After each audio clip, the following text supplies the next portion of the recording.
semua bisa. Jadi kenapa gitu ya? Kondisi yang seperti apa? Kondisi gangguan electrical Ibu, function di susunan saraf pusat. Ya, ini di saya PPT-nya masih Parkinson, Bu, bukan epilepsi. nah, yang lain gimana? Sama Ibu. Sama Bu, sama yang di share Oh, screen masih Parkinson. oh gitu. Wait.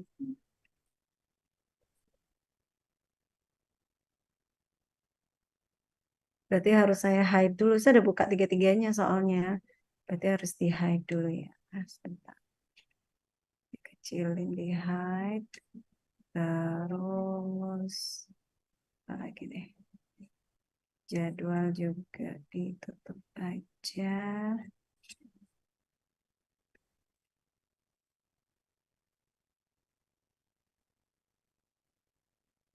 Aman?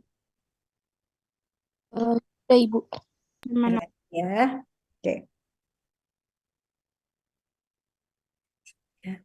Nah, jadi ini adalah gangguan elektrikal ya, gangguan pelistrikan lah ya di otak atau di susunan saraf pusat kita. Ya, jadi patofisiologinya karena adanya eksitasi yang eksesif ya, perubahan ion channel ya, perubahan membran ya, membran karena perubahan ion channel ini sehingga menyebabkan ekstraseluler perubahan konsentrasi ion ekstraseluler. Nah, di sini digarisbawahi peningkatan faktor eksitasi glutamat dan penurunan faktor inhibisi atau GABA ya. Glutamat sebagai eksitasinya dan GABA. Jadi GABA itu kan yang ngerem ya, sedangkan glutamat itu yang menyebabkan eksitasi. Nah, di sini itu berarti apa? Glutamatnya yang lebih banyak ya, sehingga menimbulkan kan kejang gitu ya. Sedangkan GABA-nya sebagai inhibitor di sini lebih sedikit. Ya, lebih tidak seimbang lah kondisi tersebut ya. Juga adanya perubahan imbalance neurotransmitter termasuk GABA tadi dan yang lainnya ini. Clinical presentation ya tentunya apa namanya gejala ya gejalanya seperti apa. Nah bisa dilihat di gambar yang sebelah kanan ini. Jadi tiba-tiba merasa kesemutan yang kemudian menjadi kejang, kemudian juga apa namanya kehilangan kesadaran ya, kakinya kesemutan dan kekakuan pada kaki ya, lutut seperti itu. Jadi dia kejang ya. Nah, untuk mendiagnosis di sini bisa dengan EEG ya, dengan MRI ya. Ada beberapa alat bisa digunakan untuk mendiagnosis ya. Apakah semua kejang disebut epilepsi? Tidak. Kejang tertentu dari asesmen dokter yang masuk ke ranah epilepsi. Jadi tujuan pengobatan tentunya apa?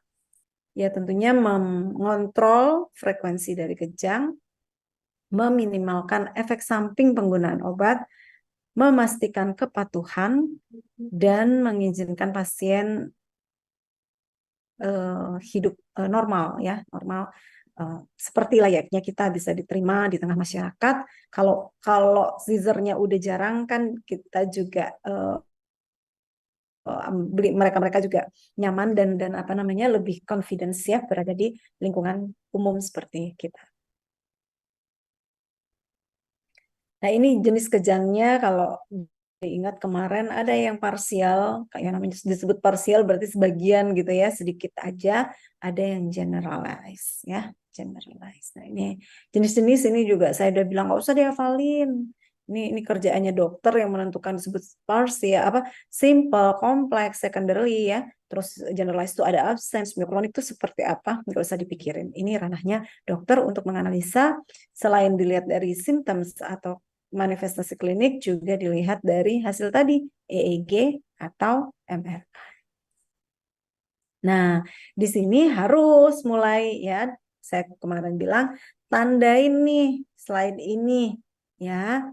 Karena ini memang tugasnya Anda. Nanti pertanyaannya yang digunakan untuk partial scissor first line-nya, terus saya pasti ada memilih ini salah satunya, yang lainnya yang di bagian ini yang tidak ada di sini. Kan gitu ya kalau bikin soal. Jadi untuk partial scissor, obat yang digunakan adalah A. Asam valproat, B.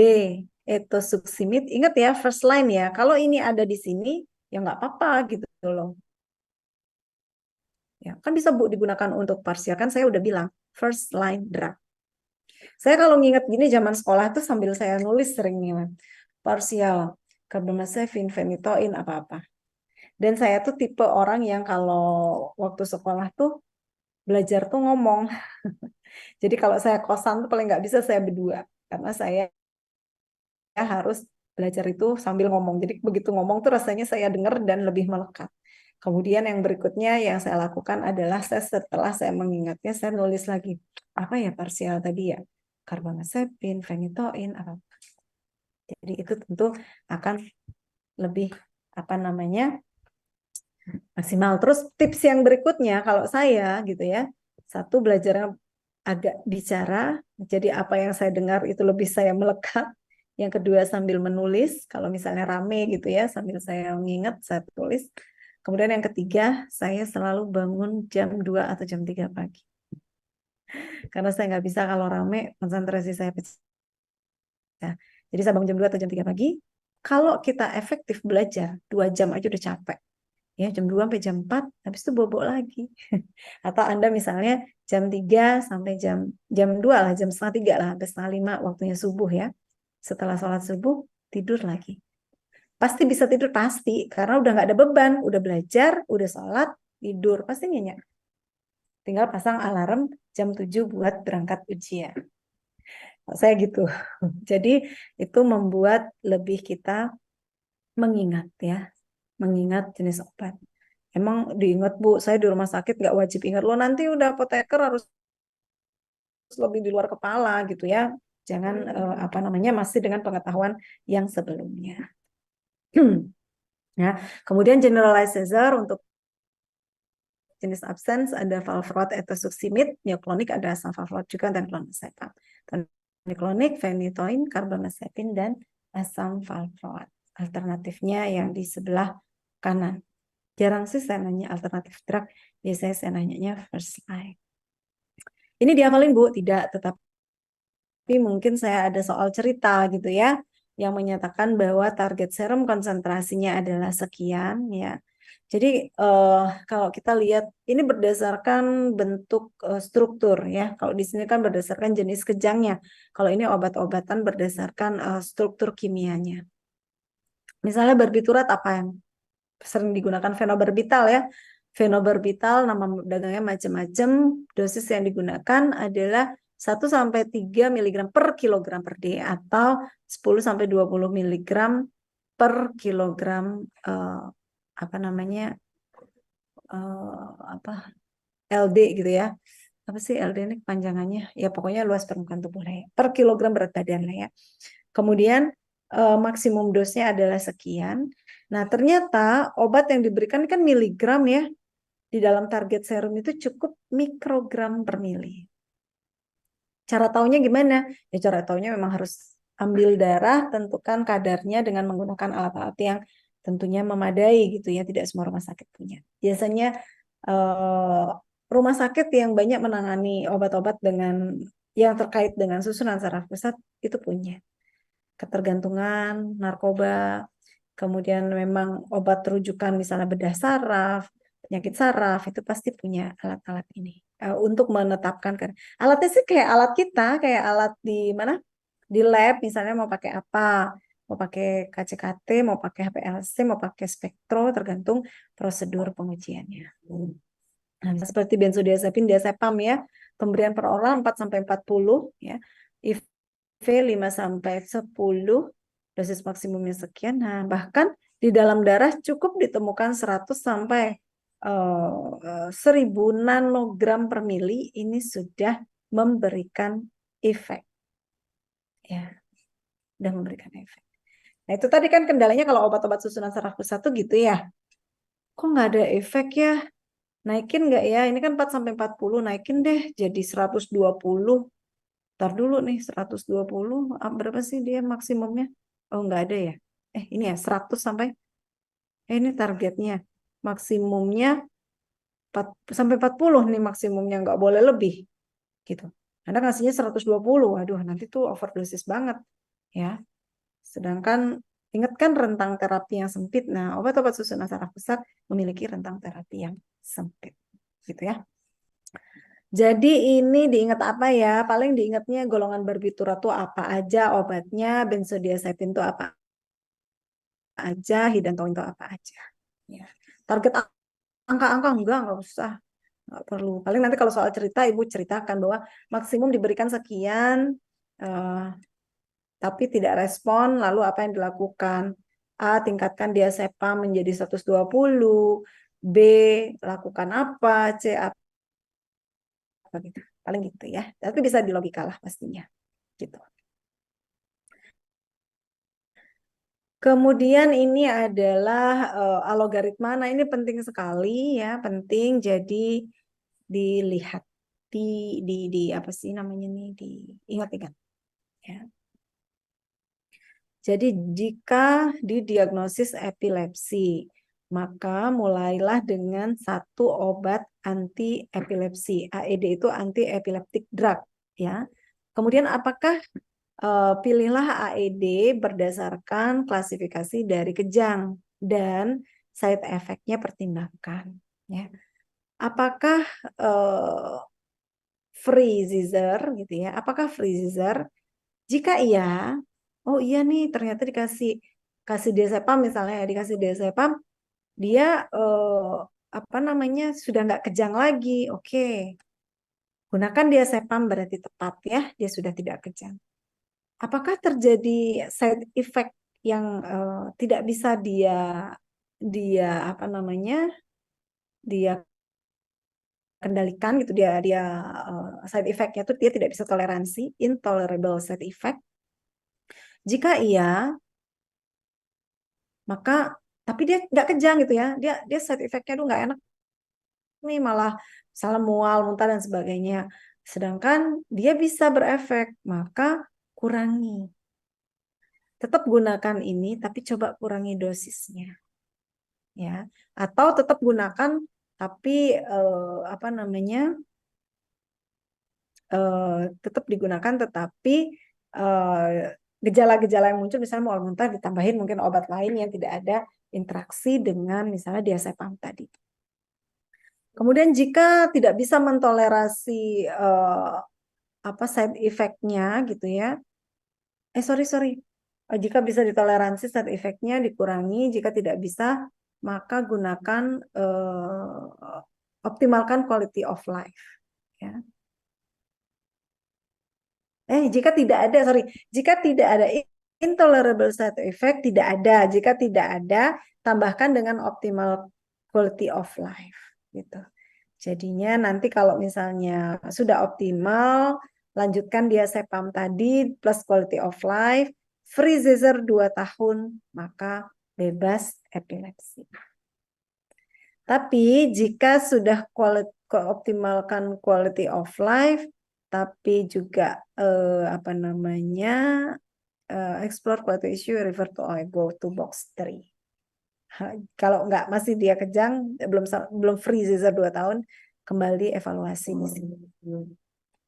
Nah, jika misalnya menggunakan obat anti epilepsi yang apa sih namanya tadi, diazepam tadi misalnya ya, tidak seizure free, tidak bebas kejang, maka ganti nih biasanya atau ditambahkan obat anti epilepsi yang kedua. Ya, tambahkan obat anti epilepsi yang kedua. Ya pokoknya gitulah, coba-coba sampai betul-betul didapatkan, harusnya ya tidak kejang, kan tadi itu utamanya tidak kejang, free seizure, dan apa bisa mentoleransi efek samping dari penggunaan obat tersebut. Gitu ya. Nah, ini cara mencari yang sekarang-sekarang, farmakokinetik. Nah, itu tadi sudah disebutkan bahwa memang antiepilepsi ini kadarnya sangat kecil saja di dalam darah sudah memberikan efek harusnya. Dan dia mempunyai indeks terapi yang sempit ini ya, low therapeutic index ya. Terutama untuk phenytoin harus dievaluasi. Orang tua neonates bayi ya, bayi dan itu memetabolisme obat secara pelan gitu. Jadi tentu dosis harus diperhatikan. Ini selain itu obat anti epilepsi tadi kenapa dia rentang terapinya sempit juga memiliki terikat dengan protein. Ingat, obat yang memberikan efek adalah obat bebas. Obat yang terikat dengan protein tentunya dia menjadi tidak bebas. Waktu kuliah kemarin saya umpamakan yang punya suami atau yang punya istri atau yang sudah punya pacar biasanya nggak bisa bergerak bebas gitu ya. Sedangkan yang masih single tentu bisa lebih bergerak bebas dan lebih bisa berikatan dengan reseptor. Ya, sehingga seringkali nih gini juga, dosis sudah diberikan cukup, tapi kok obatnya nggak efektif ya, gimana ya naikin dosis atau gimana gitu. Ya udah deh cek dulu, satu cek kadar, yang kedua, oh ternyata pola pasien ini suka misalnya makan telur atau misalnya memang suka berolahraga sehingga massa ototnya lebih banyak. Nah, itu kan proteinnya cukup tinggi di dalam tubuh ya. Nah, itu dia kemungkinan obat itu banyak terikat sama protein. Obat bebasnya menjadi lebih sedikit sehingga menimbulkan kayak kurang dosisnya dan tidak memberikan efek yang baik untuk si servnya. Itu juga salah satu yang bisa ditelusur kenapa obat itu bisa pada orang lain berefek kok pada pasien yang berikutnya tidak berefek. Mungkin dicek pola makan ya dan lain-lainnya, konsentrasi proteinnya di dalam tubuh sehingga bisa dilihat apakah oh jangan-jangan dia terikat banyak sama protein sehingga obat bebasnya sedikit. Side effect baca sendiri, drug interaction ya sudah saya ajarin caranya. Jika karbamazepin diberikan dengan simatidin, maka dapat meningkatkan kadar karbamazepin. Kita tahu obat-obat ini punya indeks terapi sempit, jadi hati-hati. Oral kontrasepsi, misalnya karbamazepin dengan oral kontrasepsi, dia akan menurunkan efikasi oral kontrasepsi. Ya, jangan sampai dia menggunakan oral kontrasepsi, kemudian Anda berikan karbamazepin gitu ya, kejangnya memang berkurang atau tidak jarang, tapi kemudian dia hamil. Kok aku bisa hamil ya padahal udah rutin minum obat oral kontrasepsi gitu ya. Tapi ternyata ada interaksi ya, kejangnya memang terkendali, pasiennya hamil tuh kasus lagi ya, kasus baru lagi gitu ya. Padahal dia mungkin dalam masa pengobatan ya harusnya jangan ada kehamilan ya. Kehamilan dulu karena satu genetik, masalah genetik, dua minum obat dalam masa kehamilan tentu juga beresiko di janin. Nah, jadi itu nah kalau gitu gimana Bu? Gantilah oral kontrasepsinya. Kan goalsnya kejang dulu ya, kejang yang utama. Sedangkan kontrasepsi bisa saja ya udah pasang IUD dulu ya, yang tidak ada hormonal obat gitu ya, atau yang lain sehingga efektif kontrasepsinya efektif karbamazepinnya juga memberikan efek yang bagus. Nah, ini beberapa obat yang induser sitokrom P450 ya. Nah, ini mekanismenya pokoknya dia menstabilkan ion-ion itulah ya. Nah, ini dibaca ya bisa ya karakteristik dari karbamazepin. Nah, Anda jangan susah ya kalau misalnya nggak ngerti tinggal ketik aja translate ke Google Translate jadi bisa tahu maksudnya apa ya. Karena waktunya nggak banyak, saya lewat-lewatin yang memang bisa dibaca sendiri gitu. Jadi yang utama tadi algoritma dan yang kayak gini-gini kan keluar ya di soal UAS. Saya nggak kasih soal UAS kemarin karena nanti bisa aja di screenshot ya sama teman-teman di sini. Jadi ya kalau Jadi kalau saya nggak kasih, kemungkinan itu bisa keluar lagi. Ya, jadi apa namanya? Kenapa saya nggak tampilkan soal selama latihan ini?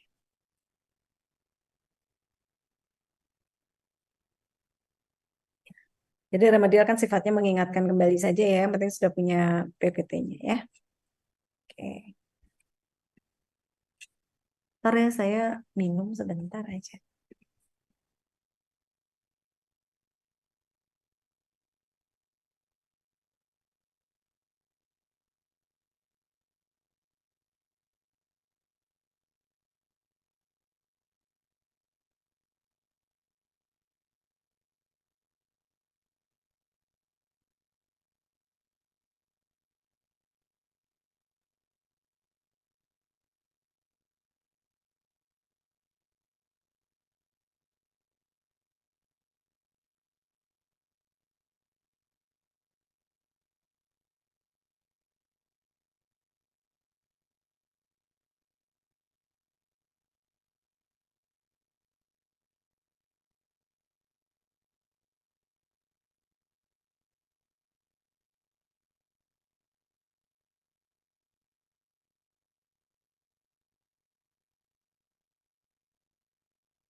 Oke.